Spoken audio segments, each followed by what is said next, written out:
कभी सोचा है एक गरीब आदमी रातों रात कैसे बदल सकता है। ये कहानी है उस इंसान की जो आज रो रहा था, लेकिन कल उसकी किस्मत सबको चौंका देने वाली थी। तो दोस्तों, वीडियो में प्रवेश करने से पहले अगर हो सके तो एक सब्सक्राइब जरूर कर लेना। तो चलिए बिना देरी करते हुए वीडियो में आगे बढ़ते हैं। गांव के किनारे बसे एक छोटे से कच्चे घर में रघुवीर और पत्नी गौरी और छोटे बेटे के साथ रहते थे। उसका जीवन बेहद साधारण था। सुबह सूरज निकलने से पहले उठना, खेतों में मजदूरी करना और शाम को थका हारा घर लौट आना।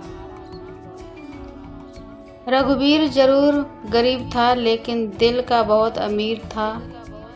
वह कभी किसी का बुरा नहीं सोचता था। गांव में अगर किसी को मदद की ज़रूरत होती तो रघुवीर सबसे पहले आगे आता, चाहे उसके पास खुद खाने के लिए भी कम क्यों ना हो। लेकिन किस्मत ने जैसे उससे मुंह मोड़ रखा था। उसी गांव में एक बहुत बड़ा और अमीर आदमी रहता था, सेठ धनराज। उसकी हवेली पूरे गांव में सबसे बड़ी थी। उसके पास नौकर चाकर, जमीन जायदाद और पैसों की कोई कमी नहीं थी।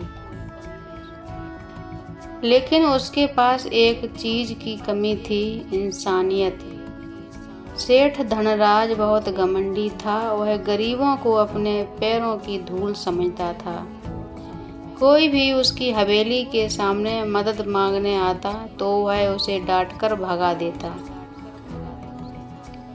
एक दिन रघुवीर का बेटा छोटू अचानक बहुत बीमार पड़ गया। उसे तेज बुखार था और हालत बिगड़ती जा रही थी। गौरी रोते हुए बोली, रघु कुछ करो, हमारा बेटा मर जाएगा। रघुवीर के पास पैसे नहीं थे। उसने गांव के कई लोगों से मदद मांगी, लेकिन सबने हाथ खड़े कर दिए। आखिरकार वह सेठ धनराज की हवेली पर पहुंचा। रघुवीर ने हाथ जोड़कर कहा, सेठ जी, मेरा बच्चा बहुत बीमार है, थोड़ी मदद कर दीजिए। सेठ हंस पड़ा, अरे तुम जैसे लोगों की मदद करके मैं क्या करूं? जाओ मेहनत करो। रघुवीर की आंखों में आंसू आ गए। वह चुपचाप वहां से चला गया। रास्ते में चलते चलते रघुवीर बहुत परेशान था। अचानक उसकी नज़र एक बैग पर पड़ी। वह बैग सड़क के किनारे पड़ा था। उसने उसे उठाया और खोला। अंदर लाखों रुपए थे। उसका दिल जोर जोर से धड़कने लगा। रघुवीर के मन में विचार आया कि अगर ये पैसे रख लूं तो मेरा बेटा बच जाएगा, हमारा जीवन बदल जाएगा। लेकिन फिर उसकी आत्मा ने कहा, ये पैसे तुम्हारे नहीं हैं, ये किसी की मेहनत की कमाई के हैं। वह बहुत देर तक वहीं बैठा सोचता रहा।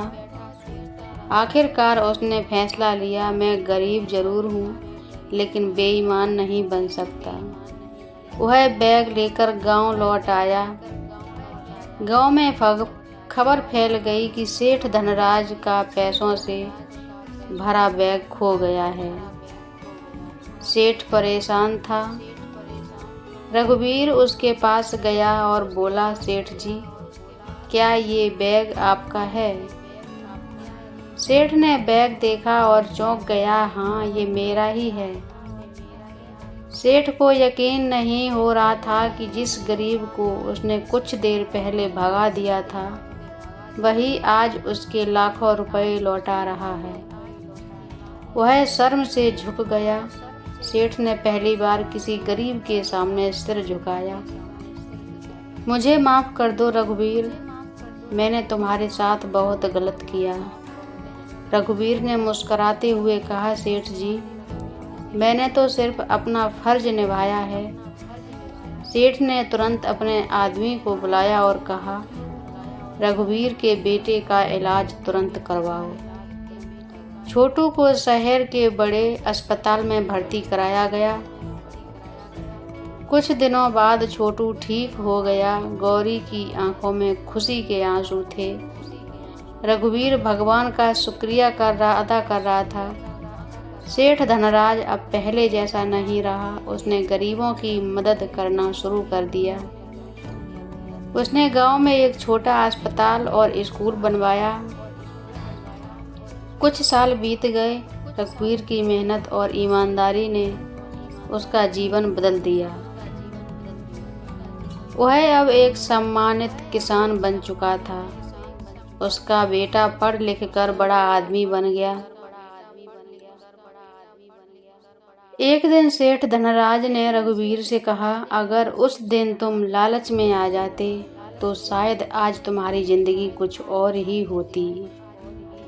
रघुवीर मुस्कुराया और बोला, सेठ जी, यह तो कर्मों का खेल है। इंसान जैसा करता है वैसा ही पाता है। बुरे कर्मों का फल बुरा ही होता है। वो कहते हैं ना, बुरे कर्मों का बुरा ही नतीजा। अच्छे कर्म देर से ही सही लेकिन फल जरूर देते हैं। तो दोस्तों, ये थी कहानी। आपको कैसी लगी कमेंट करके ज़रूर बताना।